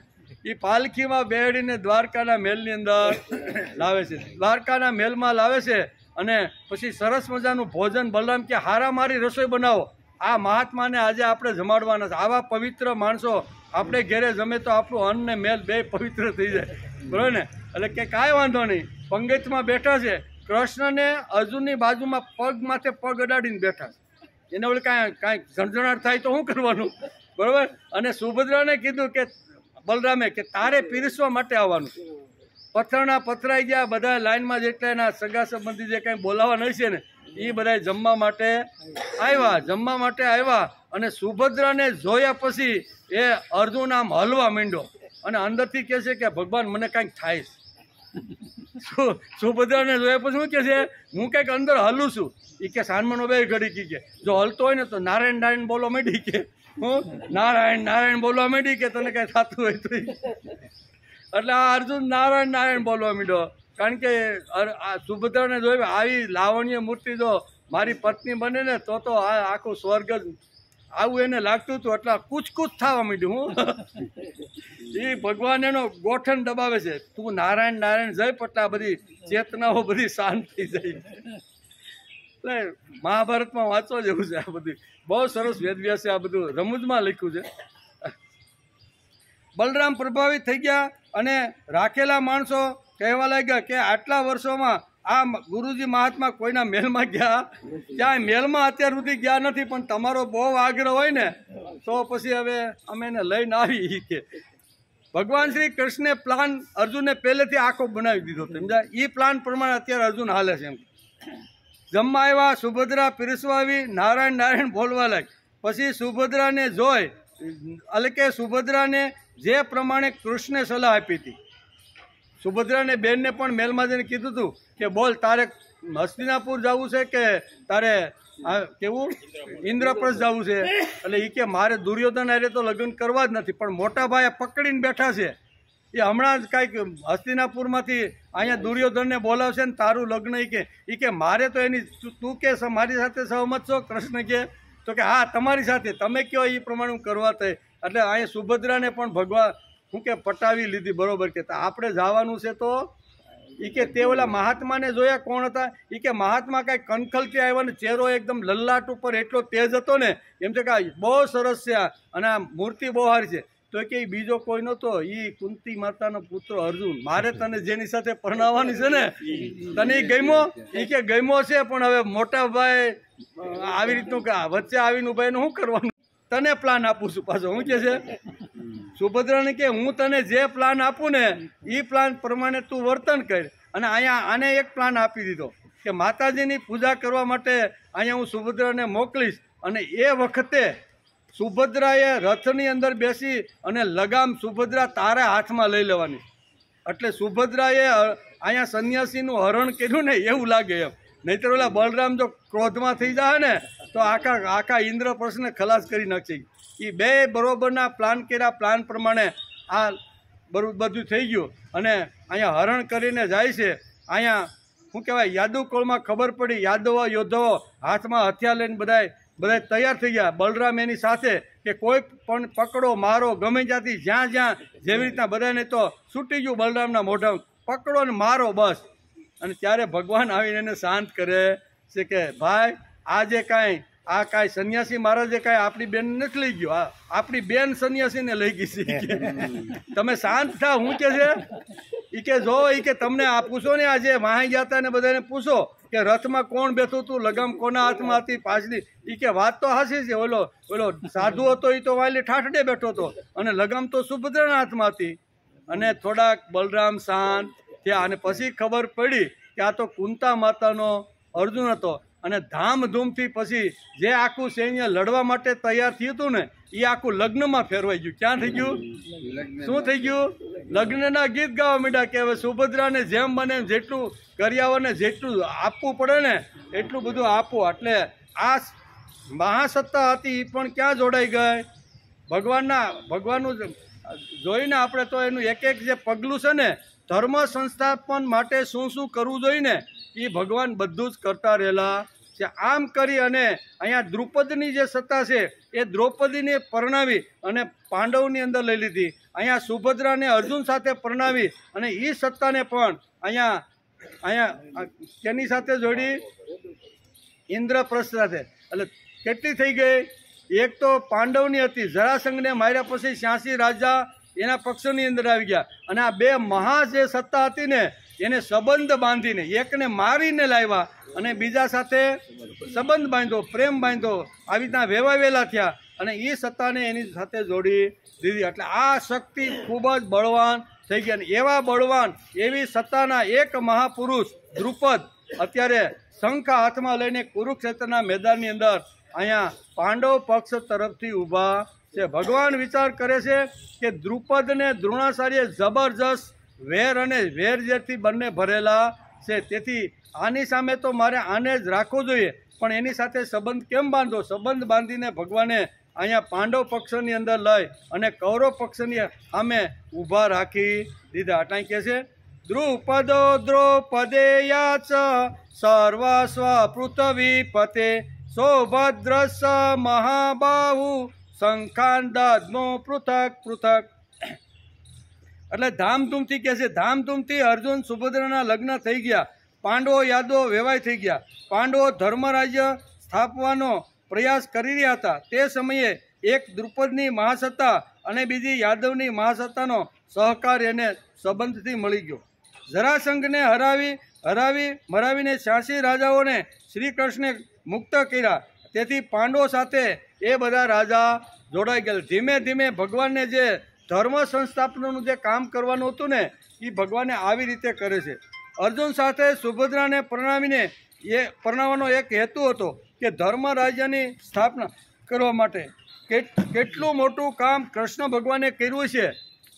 ખાલી હાથી ઘોડા પાલકીને જય કનૈયા લાલ કી ખાલી માખણ ખાધું નથી. ખાલી માખણ ખાય તો આવું થાય નહીં. તેથી ઘણું બધું ક્રાંતિકારી આવા મહાન કાર્યો ભગવાને કરેલા છે. 2 મહાસત્તા પાંડવો સાથે જોડાયેલી, તેથી એક ત્રીજી મહાસત્તા ધ્રુજવા લાગી અને તે એટલે જરાસંઘ. આ 2 જોડાઈ ગઈ ને પછી એને થયું કે 3 સત્તા ભેગી થાય તો મારું જે બળ છે, મારી જે શક્તિ છે ને એ શક્તિ આ 3 મહાસત્તા સામે ચાલે નહીં. એટલે અહીં કહે છે કે સાથે જોડાયેલી, તેથી ત્રીજી મહાસત્તા ધ્રુજવા લાગી અને તે એટલે જરાસંઘ. તેને પણ ભગવાન શ્રી કૃષ્ણે અર્જુન અને ભીમને સાથે લઈને ખલાસ કરે છે. પાંડવોનો 13 વર્ષનો વનવાસ 13મું વર્ષ વિરાટ રાજાને ત્યાં હતું. ક્યાં? એ આપણે ગઈકાલે જોવાનું રહી ગયું હતું કે વિરાટ રાજાની સાથે પણ અહીંયા ઉત્તરાનો સંબંધ બાંધી અને એ સત્તાને પણ જબરજસ્ત એના પક્ષની અંદર ભેળવવાનો પ્રયત્ન આવી. આમ ધીમે ધીમે અહીંયા ભગવાન આ એક મોટું કામ કરે છે. આ મહાસત્તા પાંડવો સાથે જોડાઈ જાય તે માટે ભગવાન તો મુખ્ય ઉદ્દેશ હતો ધર્મ સંસ્થાપનાનો. શું તો ભગવાનનો મુખ્ય ઉપદેશ શું હતો કે સમાજની અંદર મારે ધર્મ રાજ્યની સ્થાપના કરવાની, અસુરોને ખલાસ કરી અને લોકો હસતા રમતા કિલોલ કરતા જીવે એટલા માટે ધર્મ રાજ્યની સ્થાપના ખૂબ જ જરૂરી છે. તેથી આ બધી વાતો છે. 13, 14, 15, 16 અને 17 આ 5 શંખ દ્રૌપદો એટલે કે દ્રૌપદીના 5 મહારથી પુત્રોએ વગાડ્યા. કેટલા? 5 જે અહીંયા દ્રૌપદીના અલગ અલગ જે પુત્રો હતા ને એ અલગ અલગ પુત્રોએ આવી રીતના 5 શંખ વગાડ્યા છે. અને જે 18મો જે શંખ છે ને એ અહીંયા અભિમન્યુએ વગાડ્યો છે. એટલે કે યુધિષ્ઠિરનો પુત્ર પ્રતિવિંધ્ય, ભીમનો પુત્ર સુતસોમ, અર્જુનનો પુત્ર શ્રુતકર્મા, નકુલનો પુત્ર શતાનિક અને સહદેવનો પુત્ર શ્રુતસેન. આ 5એ પણ પોતાના શંખ ધ્વનિ કર્યા છે. એટલે કેટલા થયા? 17 શંખ આવી રીતના અત્યાર સુધીમાં ફૂંકાઈ ગયા. આ 5 દ્રૌપદીના પુત્રોએ શંખ ધ્વનિ કરે છે. 5 પુત્રો કુરુક્ષેત્રના મેદાનમાં આવીને ઊભા છે. 18 યોદ્ધાઓમાં આ 5 મહારથીઓનું નામ છે. આ 5 પાંડવ પરિવારના છે. આ યુદ્ધમાં 4-5 પેઢીઓ આવીને ઊભી છે. 4-5 પેઢીના યોદ્ધાઓ કુરુક્ષેત્રમાં લડવા માટે ઊભા થયા છે. આ યુદ્ધ કેટલું મહત્વનું છે તે આના ઉપરથી ખબર પડી જાય કે 4 એક જ પરિવારની, એક જ કુટુંબની 4-5 પેઢીઓ સાથે આવીને જો લડવા માટે ભેગી થતી હોય તો આ યુદ્ધનું કેટલું મહત્વ હશે એ બધા સમજવા લાગ્યા. તેથી કે ધર્મ રાજ્યની સ્થાપના કરવા માટે અમારે જે કાંઈ આપવું પડે ને એ આપવા માટે તૈયાર છીએ. એટલે 5-5 પેઢી ના, દીકરો એક જાય તો હાલી લે. આપણે લગ્નમાં ઘણી વાર કહીએ ને કે ભાઈ બધા આવજો, બાપા જરીક જાય ને ગામડે રહેશે ને જરીક ત્યાં જઈ આવશે તો વધી જાય. અહીંયા વધાડ્યું નથી કે ધર્મક્ષેત્ર કુરુક્ષેત્રમાં જે યુદ્ધ ચાલે છે ને એમાં કોઈ રાજાએ વધાડ્યું નહીં કે બાપા ગયા છે ને એટલે એ આવી ગયો અથવા છોકરો ગયો છે ને તો એ બધા જ 5-5 પેઢીથી લડવા માટે અહીં ઊભા થયા છે. અહીંયા મહાભારતની અંદર અથવા ભગવાન વેદવ્યાસને આ યુદ્ધનું કેટલું મહત્વ છે તેના માટે આ 5-5 પેઢીઓના શંખનાદ અત્યારે કુરુક્ષેત્રમાં થઈ રહ્યા છે. આ યુદ્ધમાં 4-5 પેઢીઓ છે. આમાં પ્રથમ અધ્યાય અર્જુન વિષાદ યોગના પ્રથમ અધ્યાયમાં 18મા શ્લોકની એટલે 6 યોદ્ધાઓના શંખનાદ થાય છે. અને 18મો અને છેલ્લો યોદ્ધો કોણ? તો કે સૌભદ્ર મહાબાહુ. લખ્યું ને કોણ છે? સૌભદ્રશ્ય મહાબાહુ. એટલે એનું નામ છે અભિમન્યુએ અહીંયા 18મો રથ ફૂંક્યો, 18મો શંખ ફૂંક્યો. ભગવાનને આવા પરિવાર સાથે પ્રેમ ભાવ ન થાય તો કોની સાથે થાય? 5-5 પેઢીઓ ધર્મ રાજ્યની સ્થાપના કરવા માટે જે ભગવાને અહીંયા માનવ શરીર ધારણ કરીને અવતાર લઈને આવ્યા હતા અને મુખ્ય હેતુ એનો એ હતો કે યદા યદા હિ ધર્મસ્ય ગ્લાનિર્ભવતિ ભારત અભ્યુથા નામ અધર્મસ્ય તદાત્માનમ સૃજાવ્યમ પરિત્રાણાય સાધુનામ વિનાશાય સ દુષ્કૃતામ ધર્મ સંસ્થાપનાથાય સંભવામી યુગે યુગે. ભગવાન કહે છે કે યુગે યુગે જ્યારે આવી રીતના ધર્મ ઉપર કચરો અથવા મેલ અથવા અજ્ઞાન અને વહેમ અને પાખંડ જ્યારે આવે છે ને ત્યારે એ બધાને દૂર કરવા માટે હું આવું છું અને ધર્મ રાજ્યની સ્થાપના કરીને પાછો જાઉં છું. ધર્મ રાજ્યની સ્થાપના કરવાની હોય તો એકલા પાંડવો કરી શકે નહીં. આ ભગવાનને ખબર હતી, તેથી ત્રણ મહાસત્તાઓને અહીંયા પાંડવની સાથે જોડી દીધી. એમ કરી અને અહીંયા ધર્મરાજ્યની સ્થાપના માટે ભગવાન આગળ જાય છે. ભગવાનને આવા પરિવાર સાથે સંબંધ છે. સંજય ધૃતરાષ્ટ્રને કહે છે, હવે હસ્તિનાપુરની અંદર સંજય ધૃતરાષ્ટ્રને કહે છે કે હે પૃથ્વીપતિ, શું કહે છે અહીંયા લખ્યું ને કે દ્રૌપદેયાસ સર્વસ્વ પૃથ્વીપતિ એટલે ધૃતરાષ્ટ્ર. શું કીધું છે? સંજય અત્યારે ધૃતરાષ્ટ્રને કહે છે. શું કહે છે? સંજય ધૃતરાષ્ટ્રને કહે છે કે હે પૃથ્વીપતિ મહારાજ ધૃતરાષ્ટ્ર, એટલે કે દ્રૌપદીના 5 પુત્રો અત્યારે યુદ્ધમાં આવી અને અહીંયા 17મા ક્રમ સુધી આ દ્રૌપદીના 5 પુત્રોએ શંખ ધ્વનિ કરી દીધો છે. અને 18મા ક્રમે અહીંયા કોનો પુત્ર? સુભદ્રાનો પુત્ર અભિમન્યુ આવી અને 18મા ક્રમની કરે. અને 18મું નામ છે સૌભદ્ર, એટલે કે સુભદ્રાનો પુત્ર હતો અભિમન્યુ. વેદવ્યાસે કેટલી જબરદસ્ત યોજના બનાવી છે.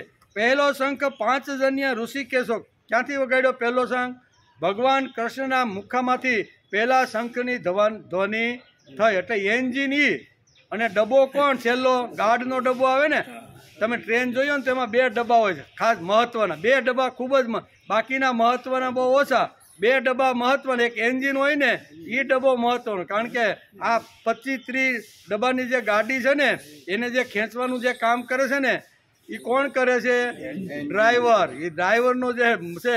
એટલે ભગવાને વેદ વ્યાસે બહુ સમજી વિચારીને આ 2 પ્રથમ રેખા કૃષ્ણ ભગવાને અને છેલ્લો અહીંયા ગાર્ડના ડબ્બા તરીકે અભિમન્યુને મૂક્યો છે. એમ કે છે પહેલો શંખ શ્રી કૃષ્ણ વગાડે છે અને 18મો શંખ વગાડે છે અભિમન્યુ. ટ્રેનના પહેલા અને છેલ્લા 2 ડબ્બા ખૂબ મહત્વના હોય છે. હું પહેલા અને છેલ્લા 2 ડબ્બા ખૂબ મહત્વના હોય છે. એન્જિન ચલાવવાવાળો ડ્રાઈવર અને પાછળનો ગાર્ડ. બસ કુરુક્ષેત્રના મેદાનમાં આ આપણે સમજી લેવાનું છે કે કુરુક્ષેત્રની અંદર આ જે શંખ ધ્વનિ થયો ને એમાં ગાર્ડ છે અભિમન્યુ અને એન્જિનનો ડ્રાઈવર છે કૃષ્ણ. એટલે 100% હેમખેમથી ટ્રેનને જ્યાં જેવી રીતની લઈ જવાની હશે ને એ નિશ્ચિત સમયે પહોંચવાની છે એમ વેદવ્યાસને લાગ્યું. તેથી અહીં ભગવાને પહેલો શંખ ફૂંક્યો. અને આવો ગાર્ડ જો પણ મજબૂત હોય, શક્તિશાળી હોય, આવો યોદ્ધો હોય ને તો એને ગાર્ડ તરીકે અહીંયા છેલ્લા આવી રીતના ડબ્બાની અંદર મૂક્યો છે. એન્જિન ચલાવવાળો ડ્રાઈવર અને પાછળનો ગાર્ડ. બસ કુરુક્ષેત્રના મેદાનમાં પાંડવ સૈન્યનો ડ્રાઈવર છે કૃષ્ણ અને ગાર્ડ છે અભિમન્યુ. ગાર્ડ લવર મૂસ્યો છે. કેવો? આ જે ગાર્ડ છે ને 16 વર્ષનો લવર મૂસ્યો એ ગાર્ડ છે. ગાર્ડ લવર મૂસ્યો છે, યુવાન છે અને તાજો જ હજી પરણીને આવેલો છે. ઓતરા સાથે હમણાં તાજું લગ્ન કર્યું છે, કારણ કે 13મું વર્ષ પૂરું થયું અને પરબાર અહીંયા ઉત્તરાની સાથે અહીંયા વિરાટ રાજાએ માગણી કરી કે જો તમારે અર્જુને કે તમારે જો આની સાથે લગ્ન ન કરવા હોય તો તમે તમારા પુત્ર અભિમન્યુ, એટલે અર્જુન જ કહે છે કે હું તો એનો ગુરુ છું એટલે ઉત્તરાયણ સાથે હું પરણી શકું નહીં, પણ તમારે જો તમારી દીકરીને અમારા સંઘમાં જો ભેળવવાની હોય ને તો મારો દીકરો પણ અત્યારે યુવાન થઈ ગયો છે, એનું નામ છે અભિમન્યુ. તેથી અભિમન્યુને તમે, એટલે તાજું હજી તો 13મું વર્ષ પૂરું થયું અને ઉપલવ્ય સાવણીમાં ભગવાન વિષ્ટિ કરવા માટે ગયા, ત્યાંથી આવ્યા અને એ દરમિયાન બધા લગ્નનું બધું ગોઠવાઈ ગયું અને તાજો જ પરણીને હજી તો લવર મૂસ્યો યુવાન આવ્યો છે, એને ગાઢ બનાવી દીધો. અભિમન્યુ હંમેશા સંઘર્ષોની સામે લડ્યો છે. કેવા? પ્રતિકૂળ પરિસ્થિતિમાં હિંમતથી અભિમન્યુએ લડવાનું કામ કર્યું. ગમે તેવી પ્રતિકૂળ પરિસ્થિતિ આવે ને તો અભિમન્યુએ કીધું છે કે હું ભાઈ નહીં જાઉં, અથવા બાપા ગયા છે આ મોટા માણસની લડાઈ છે, તમારે હવે ચક્રવ્યૂહમાં તમારે કાંઈ ગોઠવું તો ગોઠવો, હું તો હજી તાજો પરણીને આવ્યો છું, આ કામ અમારા છોકરાઓનું. આવું બોલો. જ્યારે અહીંયા ચક્રવ્યૂહની રચના જ્યારે દ્રોણાચાર્ય કરીને ત્યારે યાહમ કરીને બધા ચિંતિત પાંડવોની પાસે જઈને કે હુકામાં તમે ચિંતામાં છો કે તારા પિતા લડતા લડતા દૂર થઈ ગયા છે, પાછળથી દ્રોણાચાર્ય ચક્રવ્યૂહ ગોઠવો છે અને એ અમને નિશ્ચિત છે આપણે હારી જશું, એટલે દુર્યોધનનું રાજ્ય કાયમ માટે આ જગતની અંદર ચમકતું રહેશે. અહીંયા 16 વર્ષનો લવર મૂછ્યો તાજો પરણેલો કહે છે તમારે ચિંતા કરવાની યુધિષ્ઠિરની કે કાંઈ જરૂર નથી. હું સૌ મને ખબર છે કે 6 કોઠા કેવી રીતના ભેદીને હાથમાં કોઠા સુધી કેવી રીતનું પહોંચવાનું એ હું બધું મારી માના પેટની અંદર બધું જ મને ભગવાન કૃષ્ણએ બધું જ શીખવાડી દીધું છે. એટલે તમારે ચિંતા કરવાની નથી. હાજ સુધી હું લડું ને યુદ્ધને રોકી શકું, મારા પિતા પાસે આવે ને ત્યાં સુધીની તાકાત તો મારી પાસે છે. આ યુદ્ધને રોકવાની અથવા મારા પિતા પાસે આવે ત્યાં સુધી હું ઊંચી આંચ પાંડવોને આવવા દઈશ. આવી હિંમત કરી અને યાહમ કરીને અહીંયા દ્રોણાચાર્યનો પ્રથમ જે કોઠો હતો ને એની અંદર કૂદી પડે છે અને એક એક મહારથીને તલવારથી બાણથી બધાને મૂર્છિત કરે છે, કોઈને ઘાયલ કરે છે, કોઈને યમપુરી પહોંચાડે છે. બધા હાહાકાર મચી ગયો કે હવે આ એક છોકરો લવર મૂછ્યો આવ્યો છે એ આપણા બધા જો અલગ અલગ લડશે તો બધાને મારી નાખવાનો છે, તેથી ભેગા થઈને માર્યા વગર છૂટકો કહેવાનો. આવો લવર મૂછ્યો જે યુવાન હતો ને એને અહીંયા વેદ વ્યાસે ગાર્ડ તરીકે પાછળ મૂકી દીધો. એક એન્જિનમાં પાવરફુલ ડ્રાઈવર હોવો જોઈએ કે આગળ શું થઈ રહ્યું છે, અકસ્માત થશે કે નહીં, ટ્રેનને કયા પાટા ઉપરથી કયા પાટા ઉપર લઈ જાવી એનું કામ કોનું છે?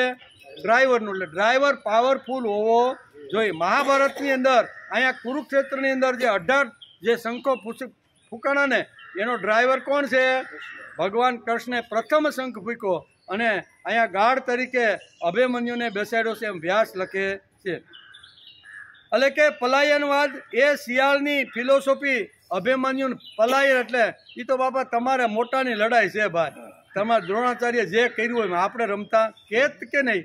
અને લોકો માને 16 વર્ષનો છોકરો તાજો પરણીને આવ્યો હોય હજી તો સંસાર કરવાનો ઘણું બધું બાકી હોય એ આવું કહી શકત, પણ એને પલાયનવાદ સ્વીકાર્યો નહીં. કાંઈ વાંધો નહીં, અત્યારે જો સંસ્કૃતિ અને ધર્મ જો અગવડમાં હોય તો મારું બલિદાન આપવા માટે હું તૈયાર છું એમ કરી અને જેણે બલિદાન આપ્યું છે ને એવા ગાઢ તરીકે અભિમન્યુને અહીંયા વેદ વ્યાસે રાખ્યો છે.